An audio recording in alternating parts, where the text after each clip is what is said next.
오늘은 이제 152페이지 쪽 갑니다. 그리스도의 고뇌 이제 이 부분인데, 이 부분은 이제 그리스도의 의지에 대한 좀 집중적으로 이제 오늘 봅니다. 자, 우리는 이제 예수님의 그 본성에서 우리는 신성과 인성을 나누어진단 말이에요. 그러나 이제 중요한 것은 신성은 이해가 가요. 신성은 우리가 뭐 하나님의 신성이야 뭐 사실 딱 그 말 자체가 뭐 우리는 이해할 수밖에 없어요. 그러나 인성의 부분에 있어서 우리가 이제 여기 이제 막시무스라고 하는 이 사람이 이해한 것 중에 지금 그리스도의 의지에 대한 부분을 지금 좀 다뤄볼게요. 오늘 좀 중요한 건데, 자, 예수님의 그 인성에서 예수님의 의지는 과연 어떠한 의지였겠는가? 참 궁금한 거예요. 굉장히 중요한 거. 왜냐하면 우리는 예수님께서 그렇게 생각하면 안 되죠. 아, 예수님은 하나님의 아들이니까 그냥 의지 자체도 아무런 어떤 갈등이나 고뇌도 없이 그냥 일사천리로 하나님의 그 뜻에 전적으로 그냥 자동적으로 이렇게 확 복종했을 것이다 라고 생각하겠지만, 이제 그런 부분에서 이제 이 막시무스는 자기 나름대로 이 부분을 이제 좀 연구해 본 거예요. 그래서 여기서 이제 우리가 좀 이제 파헤칠 게 좀 있습니다. 자, 그래서 이제 153페이지 보면은 거기 중반에 보면은 이제 막시무스가 이제 그 성육신에 대한 그 글을 보면서 이제, 자, 그는 의지가 그리스도의 인간적 본성의 한 가지 핵심적 특징이라는 사상을 탐색한다. 동정녀 탄생을 통해 그리스도는 우리와 하나가 되었지만 죄는 없었다.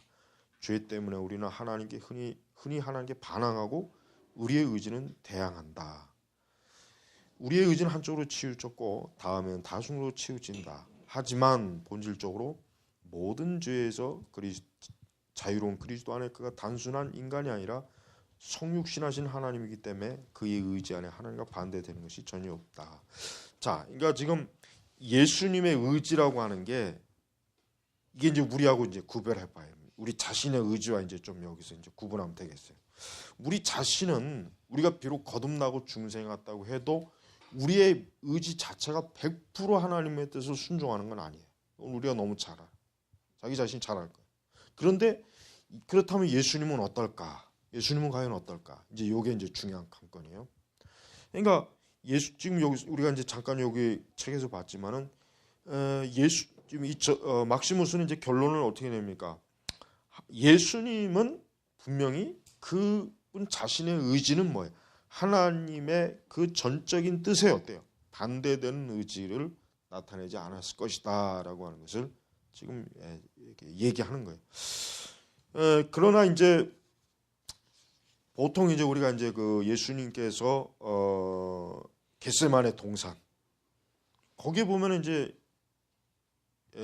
지금 요 책에도 나오지만 예수님이 그때 기도한 것 중에 아주 성경 해석학자들이 참 어려워하는 구절입니다.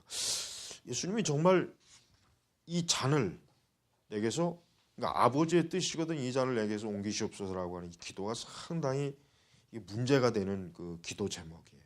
기도란 말이에요. 왜냐?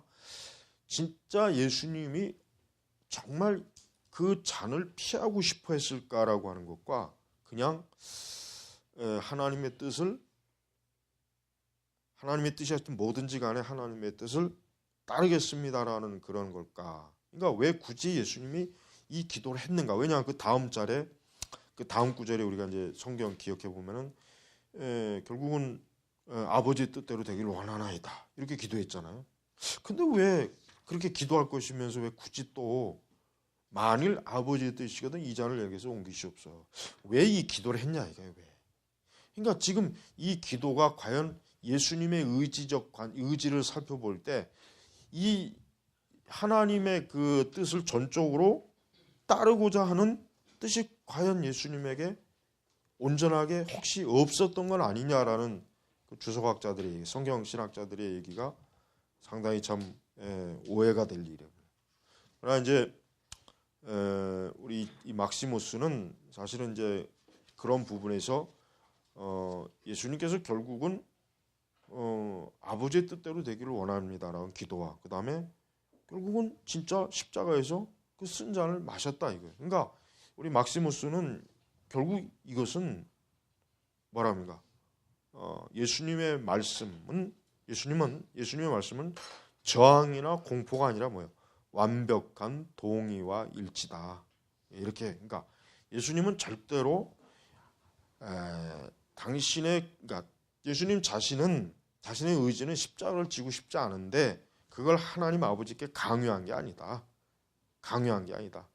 결국은 예수님은 하나님 아버지의 뜻이 당신이 십자가에서 죽으시는 것이라는 걸 알고 있었기 때문에 결국은 그 아버지의 뜻대로 되기를 원합니다라는 기도를 했고 그리고 그 뜻에 순종했기 때문에 결과적으로 예수님은 뭐예요?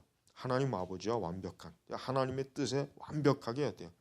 그 의지가 뭐예요? 동의한 거고 일치된 거예요. 예. 우리는 예수님께서 이렇게 당신의 뜻을 예수님이 과연 이제 어린 시절부터 예수님께서 이제 마지막 십자가에서 죽으시는 그 시점까지 예수님께서는 분명히 인성을 가지고 있는데 사실은 뭐 예수님의 그 어린 시절이 뭐 우리가 복음서에는 뭐 아주 극히 간략하게 나오지만은 가끔 이런 상상을 해봐요. 예수님은 과연 자라날 때 어머니 마리아에게 꾸중을 받은 일이 있을까? 잘못해갖고 혹시 매를 맞은 일이 있을까? 상당히 좀 궁금스러운 거예요. 왜냐하면 이건 하나의 가정이지만 만약에 그렇다면은 그러면 예수님의 그 어린 시절의 그때도 분명히 신성이 있을 거란 말이에요. 물론 신성이 있지만은 예수님은 성경에 말씀하신 대로 그 지혜와 키가 자라간 거예요. 그러니까 예수님이 분명히 어린 시절은 어린 시절이에요. 신성이 거하고 있었지만 예수님이 그 어린 시절이라고 해가지고 그분이 겉모습만 어린애고 속은 어린애가 아니었다라고 한다면 그건 참 곤란한 문제라고. 그럼 역시 그것도 온전한 인성이라고 볼 수가 없거든요. 예수님은 분명히 성장 과정 자체가 어때요? 우리와 동일해야 돼요. 예수님의 성장 과정 자체가 우리와 동일하지 않으면 그건 예수님의 온전한 인성이라고 또 하기가 어렵다고. 굉장히 그건 문제가 되는 거예요. 그거는 예수님의 인성이 예수님의 인성이 그건 하나의 위장된 인성이다라고 공격하는 그런 사람들에게 빌미를 주는 거란 말이에요. 그러니까 우리는 예수님의 의지가 굉장히 성경의 기록상에 나와 있는 것은 사실은 전반적으로 봤을 때 하나님 아버지 뜻에 철저하게 복종하는 거예요. 그리고 요한복음 17장에도 그랬지만은 예수님 자신은 아버지의 뜻을 전적으로 순종하고 오직 아버지께서 주신 말씀, 아버지께서 계시하신 것만을 예수님은 가르치고 증거했다 그랬다고. 그렇다면은 예수님은 우리가 뭐 성경 전체 다 그분의 어떤 어린 시절이나 청소년이라 예를 들면 이제 공생의 이전의 그 기간, 그 좀 긴 기간이지만 그 기간에도 우린 예수님께서 전적으로 어때요? 하나님 아버지의 뜻에 순종하는 그 의지로 그분은 분명히 공생의 이전에도 살으셨다는 것을 사실 결론을 낼 수는 있어요. 결론을 낼 수는 있다고. 그러니까 이것은 이제 그리스도의 고뇌, 이제 우리가 이제 잠깐 요 챕터 제목이 그리스도의 고뇌. 그리스도의 고뇌라고 하는 게 그러니까 이제 복음서에서 만약에 우리 사람이 편집자라면 사실 복음서에서 빼버리고 싶은 장면이 겟세마네예요. 사실은 겟세마네가 사실 없었으면 좋았을 뻔했다는 생각이 나는 들어. 내가 만약에 신약 성경을 편집한다면 이 겟세마네를 사실 빼버리고 싶어. 솔직한 얘기로. 근데 왜 겟세마네 장면이 왜 들어갔냐 이거. 복음서 기자들이 그 생각을 못 하겠어요. 복음서 기자들이. 근데 복음서 기자들이 왜 예수님이 그냥 정말 그 겟세마네에서 그냥 막 그냥 땀방울이 핏방울이 되도록 애써 기도하시고 내가 지금 예수님 자신이 내가 지금 참 죽을 정도로 지금 고통스러운 그러한 그 예수님의 심정을 숨기지 않고 드러냈다는 게 그게 신약 성경 저자, 그 복음서 저자들의 입장에서는 뭐예요? 예수님의 온전한 인성 그리고 그분의 의지 자체가 그리스도께 온전히 복종했다는 것을 보여줄 수 있는 가장 어때요? 가장 잘 보여줄 수 있는 장면, 그 내용이 그 겟세마네였기 때문에 그걸 집어넣었다고 하는 게 틀림이 없는 거예요. 그러니까 예수님을 우리 신자들이, 그러니까 사람들이 성경을 딱 읽어요. 그러니까 우리가 이제 어떤 불신앙인이 성경을 한번 읽는다고 생각해봐요. 그럼 이 사람은 이제 성경을 복음서를 이제 읽어 가다가 이 예수님이 참 대단한 능력자이고 이적과 기적, 죽은 자도 살리고 막 무리도 걷고 오병이어도 굉장히 대단한 분으로 막 이렇게 볼 거란 말이에요. 틀림없이. 그러다가 예수님이 십자가에서 죽기 직전의 그 생애를 보면은 무슨 생각이 들겠냐? 왜 그렇게 능력과 권능이 많으신 분이 왜 이렇게 그 십자가 사역 앞에서 무기력할까? 왜 이렇게 무기력하게 할까? 아마 그걸 추정할 수 있는 거예요. 그러니까 성경을 세심하게 제대로 읽어본 사람이라면은 그 부분, 그런 부분에 예수님의 생애 단계에 들어와서는 왜 예수님께서는 그렇게 하나님의 신성의 능력으로 엄청난 이적을 행하셨는데 왜 십자가 사역 앞에서는 그렇게 두려워함과 떨림과 또 심지어는 여기 있죠. 아버지요, 만일 아버지의 뜻이거든 이 잔을 내게 옮기시옵소서. 결국 예수님께서 사실은 이 아버지의 뜻을 이루려고 예루살렘에 가신 거라고요. 아버지의 뜻을 이루려고 예루살렘에 간 거기 때문에 굳이 겟세마네에서 이런 기도를 할 바에는 이미 아예 예루살렘을 안 오는 게 낫지. 어디 다른 지역으로 그냥 몰래 피신을 한다거나. 근데 예수님은 예루살렘에 가시고 심지어는 가룟 유다가 자기를 팔 거를 다 아는 그 시점에도 겟세마네에 가셔서 이런 기도를 했다는 것은 이것은 예수님께서 지금 여기 뭐 잠깐 막시무스의 말을 보면은 두 본성을 그 전부터 보는 게 낫겠구나. 신적 의지에 대한 그의 인간적 의지의 최고 동의를 보여줬다. 그 외에 다음과 같이 표현한다. 두 본성을 지닌 사람 안에 두 본성을 지닌 신성과 인성, 각 본성에 일치하는 두 의지와 두 에너지가 있다. 비록 둘 사이의 차이점이 보존되지만, 그러니까 보존돼요. 섞이는 건 아니에요. 인성과 신성이 섞이는 게 아닙니다. 이거 잘 알아야 돼. 이거는 각각 본성이 보존돼. 신성과 인성이 섞인다는 건 그건 말도 안 되는 거거든. 보존되죠. 그 둘 사이에는 뭐야? 어떠한 대립도 없다.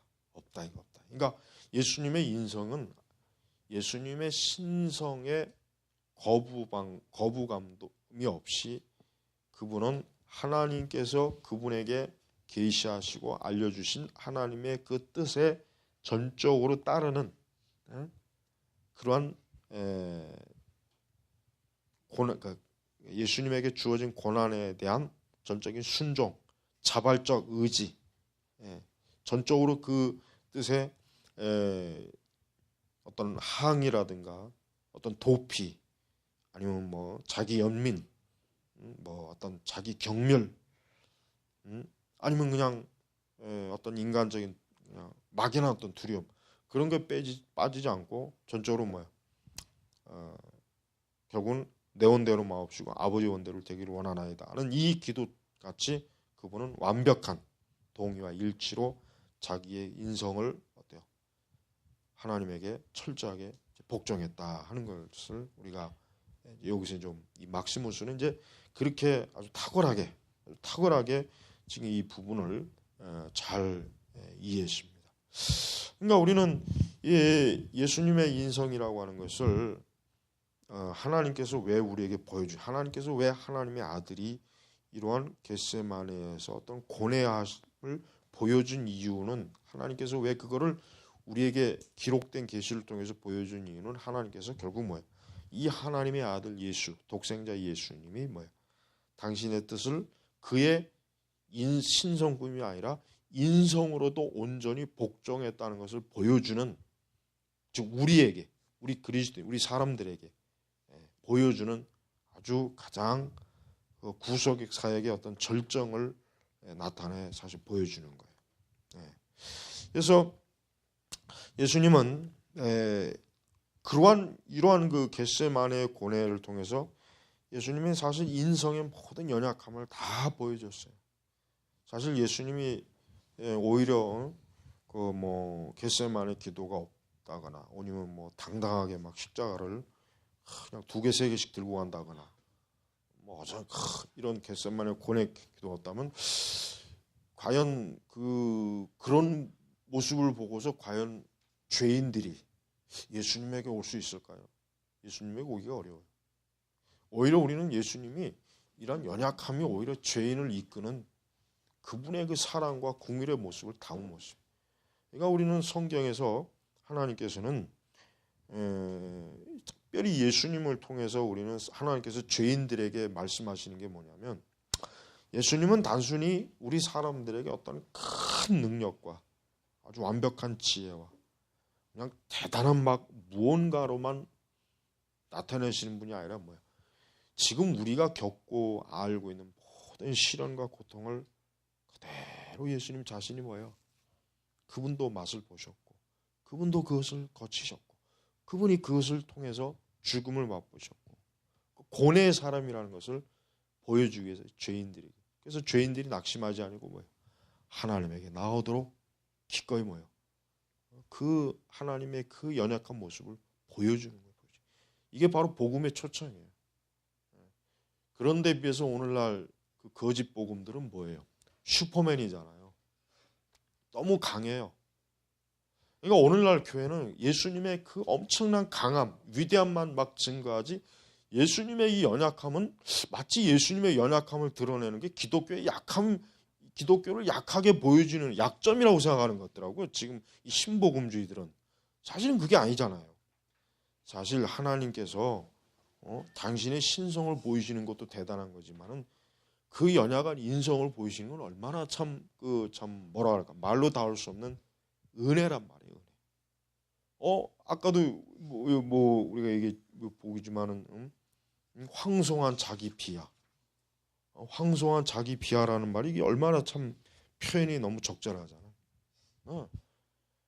그분은 사실 너무나 영광스러워 우리가 상상할 수 없을 만큼 영광스러운 분인데 그분이 낮아지셔서 그 죽음 앞에서 십자가 앞에서 내가 이것을 지지 않을 수만 있다면 지지 않고 싶습니다.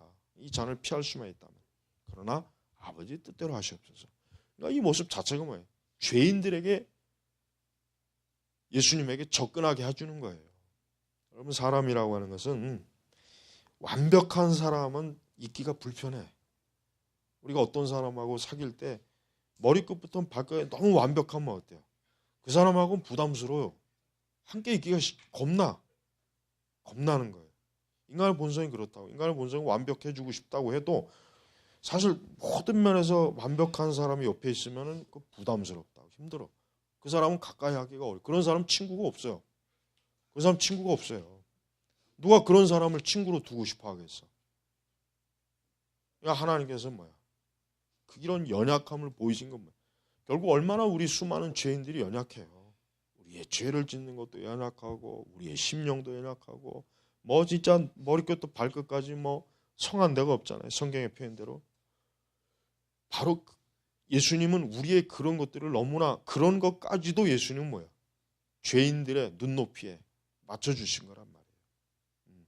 그러니까 예수님의 의지는 완벽하게 하나님의 뜻을 따랐으면서도 그분의 이런 연약함은 뭐야? 우리 죄인들, 즉 사람들이 그런 예수님을 보면서 예수님에게 자기 자신을 이분이야말로 나의 모든 것을 아시는 분이구나. 이분이야말로 나의 모든 것들을 참 이해해 주실 분이구나. 이분이야말로 내가 정말 내 마음 중심을 털어놓을 수 있는 분이구나. 예수님이 그런 분으로 보여주신 거란 말이에요. 그러니까 하나님께서 우리 이 겟세마네 기도의 장면에 특별히 이 모습을 보여준 건 참 하나님의 탁월한 지혜예요. 이게 없었더라면은 우리는 예수님이 처음부터 끝까지 하나님의 아들이니까 당연히 그렇겠지. 뭐 당연히 십자가도 용감하게 질 수 있었겠지.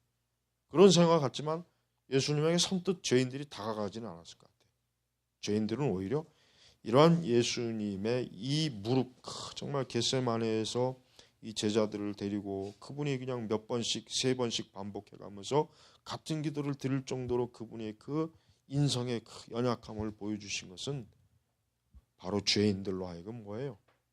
그 죄인의 무거운 짐을 예수님이 지고 있다는 거예요. 지고 있다는 거예요. 그러니까 사람들이 이런 예수님을 보면서 예수님에게 다가가지, 예수님의 어떤 완벽한 강함만을, 신성의 어떤 능력만을 본다고 해서 예수님에게 사람들이 다가가는 건 아니에요. 그러니까 기독교는 어떤 하나님의 절대적인 능력도 좋지만 그 능력만을 가지고 세상에서 나오려고 하면 안 돼. 그게 마치 뭐 하나님의 능력을 온전히 드러낸다고 생각하지만 그렇지 않아요. 우리 기독교라고 하는 것은 결국 인간의 모든 고통과 슬픔과 고뇌를 우리 기독교는 기꺼이 그리스도 안에서 하나님께서 그걸 받아들여, 그걸 용납하시는 거예요. 그게 바로 은혜란 말이에요. 은혜. 그러한 은혜가 없다면 누가 기독교에 오겠어요? 안 그래요? 우리가 우리의 기독교, 우리는 예수 그리스도를 슈퍼맨으로 이렇게 비치기를 좋아하는 지금 시대 이런 예수님은 사실 성경의 예수님은 아니에요. 그냥 성경의 예수님의 한쪽 면만 보여준 거지, 정말 하나님께서 또 보여주시려고 하는 그 예수님의 연약한 모습을 보여주지 못하면은 세상은 예수님 앞에 안 옵니다. 그냥 예수님의 모습에 잠깐 놀라긴 하겠지. 위대한. 그래서 우리는 그 예수님을 다룬 영화 중에 그 예수님의 그냥 어떤 강력한 그 무엇을 그냥 막 이렇게 뭐 어떤 포스 그냥 막 엄청난 막 그런 기를 막 드러내는 그 영화는 건 굉장히 그 복음적이지 않은 거란 말이에요. 그런 영화는 사실 굉장히 어때요? 그건 예수님이 아니에요. 다른 예수님이에요. 다른 예수. 조심해야 된단 말이에요. 그래서 우리가 예수님의 이러한 부분들에 있어서 예수님은 그 155페이지 하반절을 보면은 물론 막시무스는 그리스도의 인간적 의지가 아버지의 의지와 대립될 수도 있었다고 주장하는 않지만, 하지만 그는 그리스도의 탄원의 두 부분 모두 곧 그 잔을 옮겨달라는 요구와 아버지 뜻대로 잔을 마시고 행동하겠다는 결심에 무게를 둔다. 그리스도의 의지가 신적 의지와 너무나 완벽하게 일치했기 때문에 그의 의지는 신적이라고 말할 수 있다. 그의 인간적 의지가 신적 의지와 일치한다는 면에서 전적으로 신성시되는 것이 분명하다. 인간적 의지가 항상 신적 의지에 움직이고 형성되기 때문이다. 인간으로서 그는 나의 원대로 마옵시고 아버지의 원대로 되기를 원하나이다 라고 말했을 때 그의 인간적 의지는 아버지의 의지와 완벽한 조화를 이룬다. 이게 참 예수 그리스도의 그 완전한 구속자로서의 모습을 보여주는 아주 탁월한 아주 영광스러운 그런 모습입니다. 자, 그래서 그리스도의 의지적 행동이 구원사에서 결정적인 순간이 되었다. 하나님 모든 사람이 구원받기를 원하신다. 이 디모데 2장 4절에 따라 하나님의 영원한 아들이 아버지와 성령과 조화를 이루면서 인류의 구원을 의지했다는 사실이 오랫동안 긍정적. 하지만 막시무스는 이제 겟세마네 동산에서 인간 그리스도와 고뇌하는 순간에 세상의 구원을 의도했다고 구별하여 말한다. 그리스도의 순환, 그리스도의 고난, 이 그리스도의 이 연약함, 순종함의 모습은 뭘 드러내느냐? 결국 이 막시무스가 얘기하고 싶은 것은 결국은 죄인을 구원하시겠다고 하는 하나님의 강력한 의지를 보여주는 거예요. 강력한 의지, 강력한 의지. 나는 죄인을 반드시 구원하겠다. 나는 하나님께서 주신 이 구속사의 사명을 반드시 이루겠다라는 의지를 보여준다고 지금 여기서 해석하고 있는 거예요. 그래서 예수님께서는 이렇게 그러면서 예수님이 이제 그 구원 사역의 예수님의 그 정점은 결국은 다 이뤘잖아요. 다 이뤘어요. 하나도 남김없이 다 이루고 그 고통의 잔을 받음으로써 예수님은 이제는 뭐예요? 결국 연약한 모든 사람들의 그 모든 죄의 무게와 고뇌를 그분이 한 몸으로 다 담당해서 십자가에서 완벽하게 한 번에 단번에 우리의 그 죄를 처리하셨대. 그래서 예수님께서는 이렇게 그 고뇌의 모습이 결코 우리 기독교의 부끄러움과 수치가 아니에요. 오히려 우리는 오히려 교회는 예수님의 이러한 참 인간적 그 고뇌 이런 것을 오히려 우리는 자랑해야 돼. 우리 예수님은 우리를 위해서 우리 죄인과 같이 우리의 이렇게 모든 허물과 죄를 다 담당하신 분이다. 사실 이러한 복음이 오히려 더 교회를 건전하게 만들어요. 너무 그러니까 우리가 이 교묘하게 하나님의 능력을 강조하는 기독교가 사실은 좋은 바른 기독교가 아니에요. 특히 이제 은사주의 영향을 많이 받은 능력의 하나님, 전능하신 하나님, 그 어떤 이 하나님의 강함만을 막 드러내길 좋아하거든요. 근데 이상하게 그러면 그럴수록 교회는 더 쭈그러들어. 그러면 그럴수록 교회는 세상에서 더 볼품이 없어져 버린단 말이에요. 왜 그래요? 세상은 그런 하나님의 능력은 잠깐 놀라지만 그러나 세상은 좀 더 하나님의 그 영광스러운 낮아지심, 십자가에서 돌아가시고 그분이 우리의 성육신을 인성을 입으시면서 그분이 우리와 함께 동행하시고 함께 먹고 마시고 그분이 배고프시고 수고하신 그런 가운데서 그분이 십자가에서 마지막 고통을 당하신 것, 죽음 당하신 것. 사실 세상이 듣고 싶어하는 건 이거란 말이에요. 이거 복음이라고. 그래서 언제나 이 복음은 거기에다 중심을 둬야지. 이 복음이 존 인버와 같이 뭐 능력 전도, 능력 표정, 능력 시리즈 그 책들 봐요. 그러니까 그런 책들을 보면은 한순간에 머리가 미쳐버린다고. 나도 예수님 같은 능력. 그거 얼마나 잘못된 건데. 그런 책들을 읽게 되면은 미친놈이 되는 거예요. 나도 메시아가 될 수 있다. 나도 예수님과 같이 그냥. 전부 그러다 다 미쳐버린 거 은사주의자들이. 예수님이 절대로 그런 것을 우리에게 보여주려고 그런 표적을 행한 게 아니죠. 그랬다면은 복음서는 다시 쓰여져야 돼요, 사실. 처음부터 끝까지 복음서는 다시 새롭게 다 개정을 해버려야지. 지금 있는 복음서는 사실 그런 면에서는 어때요? 너무나 많은 부분에서 사실 부족하다고. 그러니까 우리가 그런 능력의 그리스도만을 또 능력의 그리스도만을 과도하게 주장하는 그 설교는 그건 사실 위험한 설교라는 거 알아요. 그건 기독교의 설교가 아니에요. 그거는 바울 서신이나 우리 신약 성경 어디에도 그런 형태의 설교가 없어요. 그런 형태의 설교가 없단 말이에요. 오히려 항상 그리스도의 약함, 그리스도의 연약함. 오히려 이런 내용이 더 많아. 오히려 더 많다고. 그리스도의 십자가에 그런 거.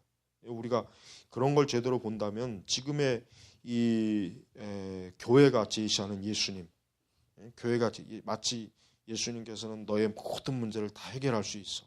너를 모든 걸 다 이런 식의 그 하여튼 예수님에게 그 능력에 대해서 모든 걸 그 능력으로 다 그냥 막 해결할 수 있다, 도울 수 있다.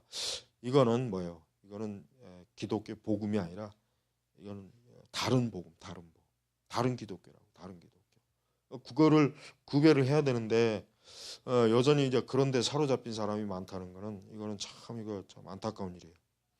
자, 이제 순교자와 고백자 막시무스가 그리스도의 의지를 이해하기 위해 분투하는 동안 거대한 사건이 그가 태어난 세계를 초토화시켰다. 이게 이제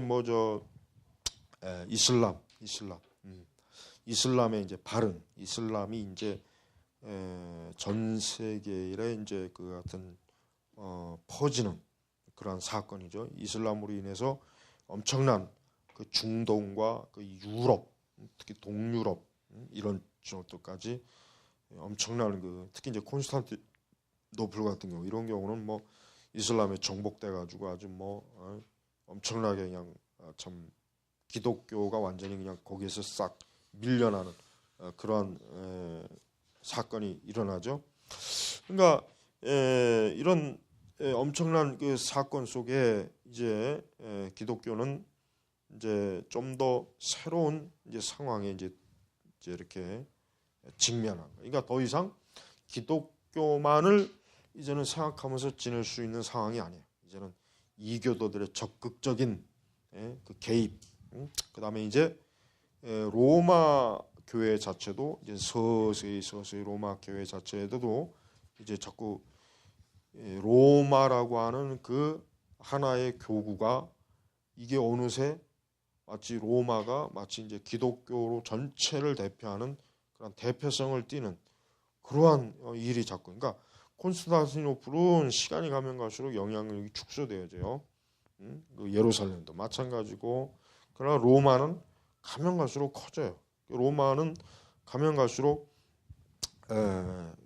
그들의 그 종교적 영향력, 그 정치적 영향력, 이런 영향들이 굉장히 막 맞물리면서 로마는 이제 새로운 그런 상황으로 이제는 치닫고 있습니다. 그래서 이제 이들은 이제 그 158페이지 보면은 이제 공회 이제 공회가 열리는 가운데 이제는 다시 한번 그 이전에 예수 그리스도에 대한 신성과 인성에 대한 그 부분을 다시 한번 좀 더 다듬고 그런 문제들을 처리하는 그러한 일이 이제 서서히 벌어지고 있어요. 거기 보니까 158페이지 하반절 보면은 혼란과 분리 없이 연합된 두 본성을 인정하듯이 우리는 또한 신적이고 인간적인 본성에 일치하여 두 의지를, 그리고 신적이고 인간적인 본성에 일치하여 두 에너지를 인정하며 한 분이며 동일한 예수 그리스도 우리 주 하나님의 본성상 진실로 완벽한 하나님이며 완벽한 인간이고 그런 하나님과 인간으로서 우리의 구원을 의뢰했고 실행했다는 것을 완벽한 확신 속에서 확증하고 주저없이 긍정한다. 이런 법령, 예수님의 그 존재론적 부분을 아주 확고하게 이런 규정하는 것을 649년 라테란 공의에서 다시 한번 좀 더 예수님의 성육신을 이제 확정하는 그러한 사건이 이제 일어납니다. 그러니까 이제 로마 교회, 사실은 뭐 이제 좀 얘기하기 좀 조심스럽지만은 로마 천주교회를 사실 전적으로 그놈들이 다 잘못했다고 하기는 좀 어려워요. 왜냐하면 사실 로마 교회가 서방 세계를 지키는데 굉장히 영향을 많이 미쳤어요. 사실 이게 로마 황제들이, 그러니까 로마 교황들이 사실은 이제 이슬람의 세력으로부터 서구 세계를 보호하려고 하는 그런 지대한 노력은 사실 인정할 만해요. 만약에 그들이 그런 노력을 하지 않았으면은 이슬람이 유럽을 다 집어삼켰을 거예요 아마. 굉장히 참 어려운 시기였단 말이에요. 그러니까 그리고 이제 이런 공회 자체도 사실 이때까지는 뭐야, 굉장히 교리적으로 건전했단 말이에요. 건전하고 사실 이러한 노력을 통해서 기독교 신학이 어때요? 신학이 좀 더 세심하게 어때요? 세심하게 이런 부분들이 다듬어지는 그런 역사가 있다는 것은 우리는 사실 알아야 돼요. 그러니까 이런 하나님께서 이제 이러한 그 불완전한 그 당시 로마 교회를 통한 이런 그 불완전하지만 그런 교회를 통해서 서구 그러니까 서방 기독교, 그러니까 동방 기독교와 별도의 이 서방 기독교가 어쨌든 틀을 잡는 데 있어서 굉장히 어때요? 어떤 기초를 많이 놨다는 것은 사실은 우리가 역사적으로 좀 객관적으로 바라볼 필요는 있어요. 객관적으로 이제 그러한 물론 이제 그렇기도 하면서 그렇게 이제 하기도 하면서 또 역시 여전히 로마는 이제 어떤 그 자신들의 그 자체 안에서 이제 권력 싸움, 이런 권력 싸움을 통해서 로마 교회가 변질이 되는 거죠. 그러니까 로마 교회가 순수하게 신학적인 문제만을 가지고 있었다면 사실 변질되지는 않았을 거라는 생각이 들어요. 그러나 이 정치적인 문제와 이 로마 교회가 이게 결탁이 되면서 사실 교회가 변질된 거예요. 그때 이게 그것 때문에 사실은 로마 교회가 순수한 기독교의 복음이 사실은 잃어버린 거라고. 그러니까 우리는 이 로마 교회에 대해서도 우리가 결국은 교회라고 하는 것이 이렇게 근본적으로 하나님의 그 진리만으로 이렇게 교회가 세워져야 되는데 하나님의 진리가 아닌 다른 것이 만약에 교회 안으로 들어오게 되면 교회는 변질이 돼요. 변질이 된다. 변질이 돼요. 특히 이제 이 세상의 권력을 이렇게 만약에 교회가 이렇게 쥐려고 하면은 이렇게 되는 거예요. 로마 교회 같이 되는 거예요. 그러니까 우리는 교회가 오직 진리 그 자체로만으로 좀 이렇게 했더라면 얼마나 좋았을까 하는 그런 아쉬움이 사실은 많이 남아요. 많이 남아요. 그래서 160페이지 이제 요 단원의 이제 마무리는 자 막시무스의 신학적 통찰과 담대함은 전통적인 신학 논쟁을 초월적 지위로 상승시켰다. 그는 고대 자료대에서 별로 각광받지 못했던 교리를 옹호했고 통치하던 교황이 소집한 공에서 정교한 설명, 교리적 설명을 제공했다. 아직 그리스도의 의지에 대한 교회 공식적 가르침이 없었고, 그러니까 교회가 아직 그리스도 의지에 대한 그 공식적 교리가 없었다는 거죠. 확정된 없었고 막시무스의 견해도 논쟁이 지속되는 동안 형태를 갖췄다. 하지만 막시무스는 자신이 가르친 것이 사도적 신앙에 충실한다는 사실을 알았고 일단 그러한 진리를 파악한 후에는 결코 돌이키지 않았다. 내겐 다 나만의 가르침이 없다. 오직 보편교회 공통된 가르침만 있을 뿐이다. 나만의 가르침이라고 한들 수 있는 어떤 주장도 나는 선전하지 않는다. 그러니까 이 막시무스가 상당히 신학적으로 참 아주 중요한 그 임무를 잘 감당했죠. 그래서 예수 그리스도의 의지에 대한 그 막시무스의 이런 통찰은 아주 그 후대 이후에 이제 교회들이 예수 그리스도의 의지에 이런 신학적 부분을 세우는데 아주 기초석을 잘 놔주었다고 볼 수가 있습니다. 자, 이제 여섯 번째 이제 천지창조 처음에 주어진 이 천지창조 과연 초기 기독교 사상가들은 이 천지창조를 과연 어떻게 이해했겠는가? 이 천지창조의 이야기는 이제 창세기부터 시작하죠. 창세기부터 시작하죠. 근데 사실 뭐 신학교에는 구약의 그 교회, 구약의 그 유대인들의 그 성경을 별 의의 없이 받아들였기 때문에 뭐 사실 뭐 창세기 이런 문제에 있어서 크게 그 자체적으로 논란이 되는 문제는 없고 다만 이제 여기 뭐 이제 만이교 특히 만이교 그 당시 이제 만이교 같은 그런 종교들이 좀 만이교 같은 종교들이 굉장히 좀 아주 이상한 것들을 많이 펼쳤죠. 이상한 것들. 그러니까 사실 만이교뿐이 아니에요. 왜냐하면 그 당시 초기에 그 시대는 로마 교회의 굉장히 어때요? 잡다한 전설, 뭐 아주 창세기의 그러니까 세상의 창조에 관한 온갖 그 전설, 뭐 그냥 그런 것들이 많단 말이에요.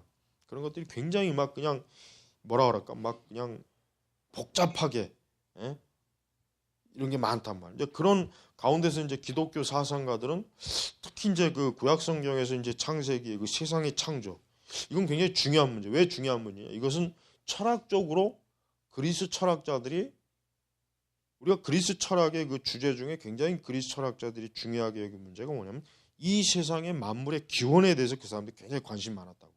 만물의 기원이 뭐냐? 뭐 그래서 흔히가 뭐 우리가 뭐 4대 원소가 있다. 어쩌고 저쩌고 이제 그런 얘기를 한단 말이에요. 그러니까 그리스 철학에서도 종교에서도 마찬가지지만 철학에서도 이 세상 만물의 기원이 뭐냐라고 하는 거에 대한 어때요? 인간의 사변적이고 종교적이고 철학적인 의문 그런 게 많았던 거예요. 그러니까 그런 입장에서 본다면은 이러한 초기 사상가들이 어떻게 그러한 그 우주론이라고 해도 좋고 뭐 창조 세상의 창조라고 해도 좋고 이런 부분을 과연 어떻게 이해했고 그다음에 어때요? 이런 부분을 어떻게 신학적으로 이제는 교리화를 했는가라고 하는 거. 이게 굉장히 중요한 문제가 되는 거예요.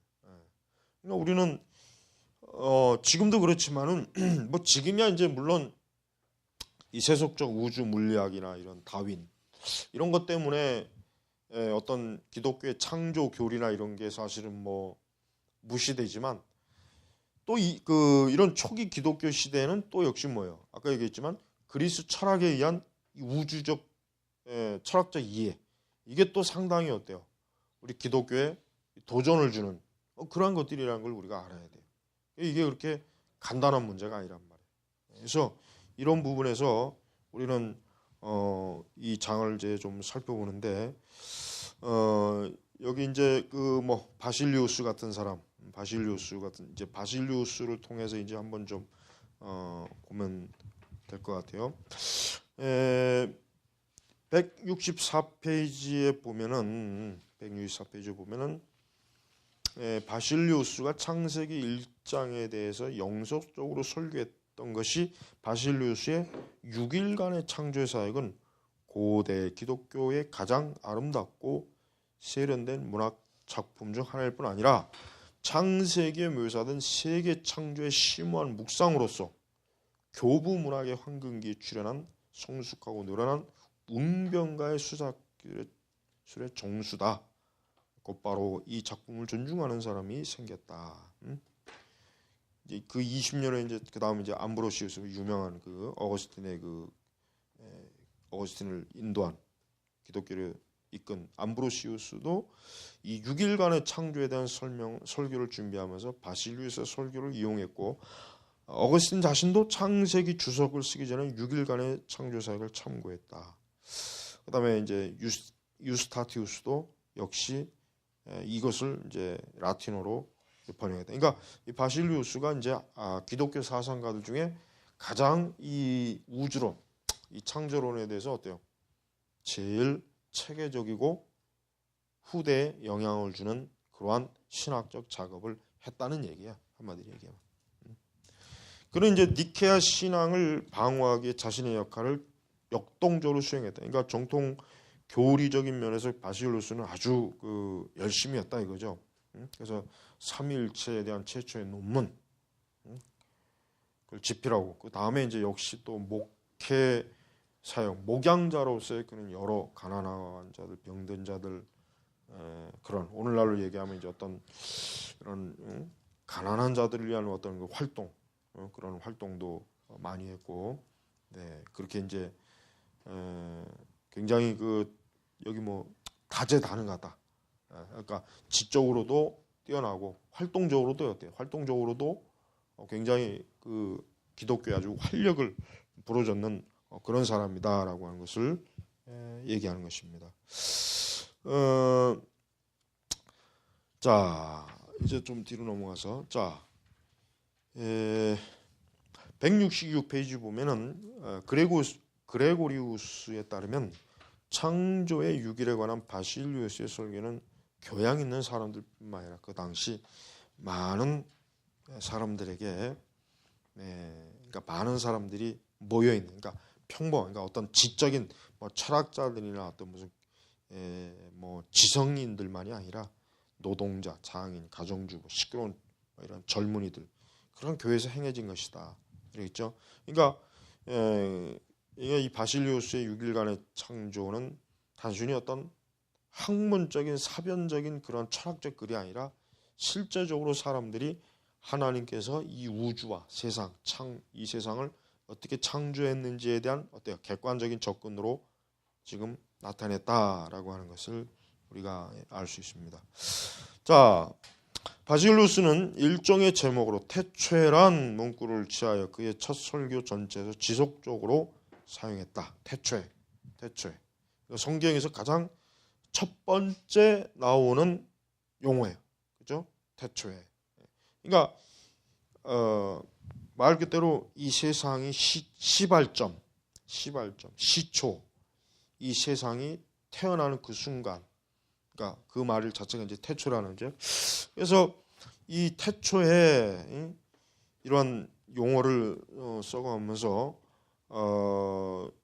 이 세상이 결국은 어떤 시작, 출발점, 기원이 있다는 것을 아주 명확하게 이 회중들한테 청중들한테 바실리우스는 그것을 설교를 했다. 그러면서 결국은 이 세상을 출발한 분이 존재가 누구냐? 그게 뭐예요? 바로 하나님.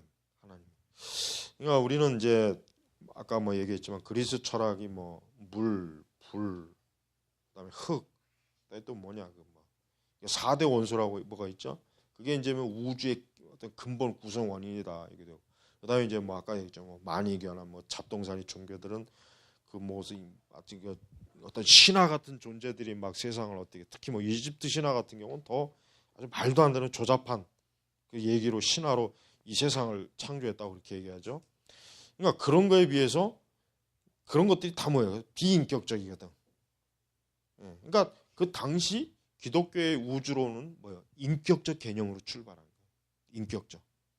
이게 참 중요한 거예요. 그러니까 하나님에 의해서 세상이 지어졌다라고 하는 것은 그 당시 고대 사람들의 생각, 이런 우주관에서는 전혀 낯선 거예요. 어떤 하나의 한 인격적 그 하나님이라고 한 분이 세상을 지었다. 그분이 누굴까? 이게 사실은 굉장히 그때는 굉장히 엄청나게 처음 들어보는 얘기란 말이에요. 그 당시 사람들이 머릿속에 담고 있는 우주관은 조잡해요. 어떤 뚜렷한 체계가 없어요. 그냥 막 중구난방 막 여러 가지가 다 머릿속에 들어가서 굉장히 신비적이고 그냥 자기 자신도 어떻게 뭘 알고 있는지도 모르면서 어쨌든 이 세상은 어떤 그러니까 어떤 잡다한 원인과 존재에 의해서 세상이 났다. 그나마 그리스 사람은 훨씬 좀 더 이성적이라 그렇게 막 나가지는 않았지만은 역시 그들도 헤매기는 마찬가지였다고요. 그런데 기독교만 어때요? 구약 성경에 태초에 하나님이 세상을 창조했다. 그러니까 구약의 첫 구절이 참 그게 굉장히 정말 이 세상의 모든 그 불신앙적인 지적 체계를 부서뜨리는 망치예요, 망치. 그게 굉장히 간단한 그 절 같지만은 그 창세기 1장 1절은 아주 우리 기독교가 이 세상의 모든 불신앙적인 체계를 무너뜨리는 아주 결정적인 이 망치 해머란 말이에요. 그러니까 이 태초의 세상을 시작, 때, 기원 이런 것 자체가 뭐예요? 하나님께서 이 우주를 만드시고 창조하시고 그 우주를 통해서 인간을 어떤 그 우주 가운데서 중심되는 존재로 세우시고 그러니까 이런 어떤 세상의 탄생 배후에 그냥 막연한 어떤 괴물 같은 존재, 힘센 존재, 뭐 알지도 못하는 어떤 물질적 이게 아니라 지적, 인격적, 좀 더 정확하게 인격적 존재가 그 배후에 있다는 것을 이 바실리우스가 이러한 그 창조의 6일 여기에서 이제 명확하게 드러냈다는 의미를 우리는 잘 알아야 됩니다. 그러니까 세상은 이제 어때요? 세상은 우리가 이제 고대 사람들이 생각하는 우주관은 이게 중구난방이에요. 그냥 중구난. 어떤 규칙이 없어요. 질서가 없는 거예요. 신들이라고 해봐야 지 멋대로 그냥 충동적으로 이러고 싶으면 이러고 저러고 싶. 그러나 기독교의 우주로는 뭐예요? 질서가 있는 거예요. 그래서 창조의 순서도 질서가 있잖아요. 첫째 날, 둘째 날, 셋째 날. 이게 굉장히 하나님께서 세상을 어때요?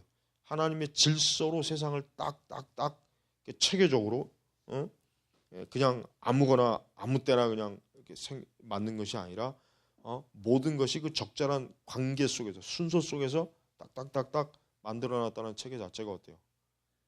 기독교의 우주론이 뭐예요? 다른 것과는 전혀 다른 차원의 우주론인 것을 우리가 알 수가 있어요. 그래서 우리가 이런 이 세상의 창조, 이런 이해할 수 없는 그런 무질서, 부조화, 어떤 이런 신화 이런 것은 이제 초기 사상가들에게 있어서 자기들 자신이 그러한 것들을 너무 잘 알거든요. 그런데 성경을 창세기 읽어보면은 그들이 이전에 알았고 들었던 또 읽었던 그러한 우주론하고는 어때요? 전혀 다르잖아요. 전혀 다른. 그러니까 굉장히 이런 초기의 이런 그 사상가들에게 있어서 특히 이제 창세기는 아주 어때요? 아마 이제 기독교를 받아들이는 데 있어서 굉장히 중요한 역할을 했던 거예요. 중요한 아주 모티브를 이 창세기에서 봤다고 해도 틀림이 없어요. 그리고 이제 이 세상의 창조는 결국 무에서 창조, 무에서. 그러니까 기존의 어떤 재료가 아니에요. 기존. 그러니까 다른 거는 다른 우주로는 무에서 창조를 얘기하는 게 아니라 뭐야? 이미 있던 어떤 재료를 가지고 세상 우주를 만드는 거거든요. 다른 것들은 전부. 기독교는 뭐야? 그냥 아무것도 없는 상태에서 하나님이 세상을 창조했다. 그러니까 어떤 물이 있었거나 불이 있었거나 공기가 있었거나 흙이 있었거나 이런 게 있어서 이 재료를 가지고 하나님 만든 게 아니라 애초부터 아무것도 없어요. 무에서. 이게 바로 이제 굉장히 어때요? 중요한 거예요. 그러니까 결국 세상 우주를 창조하는 그 인격적 존재 그분은 결국 만물의 주인이라고 한 거예요. 주인. 만물의 주인이에요. 왜? 아무것도 없는 가운데서 말씀으로 창조했죠. 그것도 말씀으로. 그러니까 그런 그 하나님의 그 존재, 하나님이라고 하는 존재의 그 창조의 능력이 얼마나 어때요? 굉장히 우월하잖아요. 우월한 거예요. 다른 것들은 막 어떤 재료가 있어야 만들지만 하나님은 아무 재료가 필요 없는 거예요. 그것도 그냥 말씀으로 다 이루어지는 거예요. 그러니 그런 하나님의 존재에 대해서 초기 사상가들은 그 이교도들의 신화와 종교와 이교도 철학에 볼 때 어때요? 굉장히 유치한 거예요. 굉장히 유치하고 어리석고 그냥 별로 그냥 뭐 진짜 인간의 그 어떤 우주에 대한 그 지성적 관점이 아주 천박하고 미신적이고 보잘것없는 거란 말이에요. 사도행전에서 이미 사도 바울이 그런 것들을 지적한 것처럼. 그래서 이러한 초기 교회의 기독교 사상이 가지고 있는 이 창세기의 이 말씀은 아주 저들에게 있어서는 아주 그 어디에서도 볼 수 없는 뛰어난 지적 체계 그런 것들을 보여준다고 보면은 돼요. 자, 뭐 나머지는 이제 또 다음 시간에 하고 자, 기도하겠습니다. 하나님 아버지 감사합니다. 오늘도 저희의 모든 수업을 인도해 주시니 감사합니다. 항상 하나님의 능력과 권능과 지혜가 저희에게 풍성케 하시며 참 하나님 저희들이 항상 영육간의 강건해서 공부하는데 어려움이 없도록 도와주시옵소서. 감사하며 예수님의 이름으로 기도 올렸습니다. 아멘.